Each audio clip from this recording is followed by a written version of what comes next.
Je vous ai dit que l'isolement est démoniaque. Se mettre à part est démoniaque. Se mettre à part, c'est un signe spirituel. Quand quelqu'un commence à se mettre à l'écart, il y a un message qui est derrière. Soit il est blessé, soit il n'aime plus, soit il est oppressé par un démon. Le seul gars qui était dans les sépulcres, c'était un démoniaque. La Bible dit qu'il était seul dans les sépulcres. Lui seul, il est dans les tombeaux.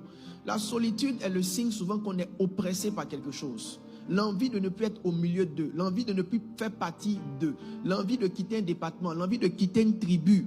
L'envie même de quitter une église. C'est un message spirituel. Ce n'est pas juste une envie. Vous savez que le monde spirituel s'interprète par les envies. Dieu conduit les hommes par les envies. Satan conduit les hommes par les envies. Quand quelqu'un va tuer quelqu'un, ça ne vient pas par une pensée, ça vient par un désir.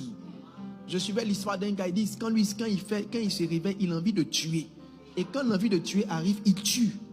Donc le monde spirituel s'interprète par des envies, par des désirs, par des choses qu'on a envie de faire. L'envie d'être avec quelqu'un est une interprétation spirituelle. L'envie de ne plus être avec quelqu'un, c'est aussi une interprétation spirituelle. Pourquoi? La Bible dit, il a mis dans le cœur des hommes. Donc quand Dieu va vouloir que tu aimes quelqu'un, que tu te maries à une personne, peu importe la taille de son nez, peu importe la forme de ses mollets, il va mettre dans ton cœur une envie d'être avec cette personne qui ne s'explique pas. C'est-à-dire, les gens voient et puis on te demande, est-ce que tu as bien réfléchi? C'est pas parce qu'ils doutent de ta réflexion, mais ils doutent du visage de la personne. Le jour où tu dois te marier, quelqu'un te demande, est-ce que tu as bien réfléchi? Il faut lui demander, quel problème tu as avec la personne que je veux marier? Aide-moi à demander au voisin, quel problème tu as avec la personne que je veux marier? Le message est déjà doux.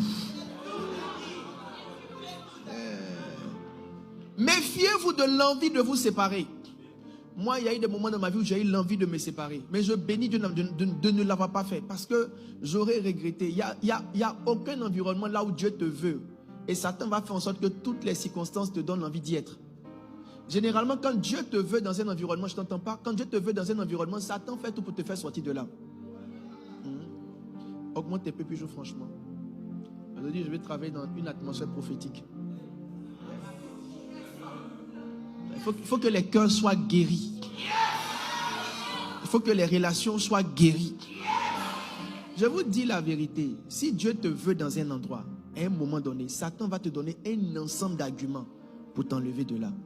Si Dieu te veut avec des gens, Satan va te donner à un moment donné des arguments pour t'enlever de là. Je l'ai vécu à plusieurs reprises dans ma vie. À plusieurs reprises. Dans les endroits où Dieu me voulait. Avec les personnes où Dieu me voulait. C'est comme si à un moment donné, l'envie d'y être. À cause de quelques circonstances. Mais vous voyez, j'ai une bonne nouvelle. Les saisons de tumulte finissent tôt ou tard par passer si on sait rester tranquille. J'ai dit, les saisons de tumulte, si tu es calme, c'est-à-dire si tu restes calme, à un moment donné, ce qui te gêne.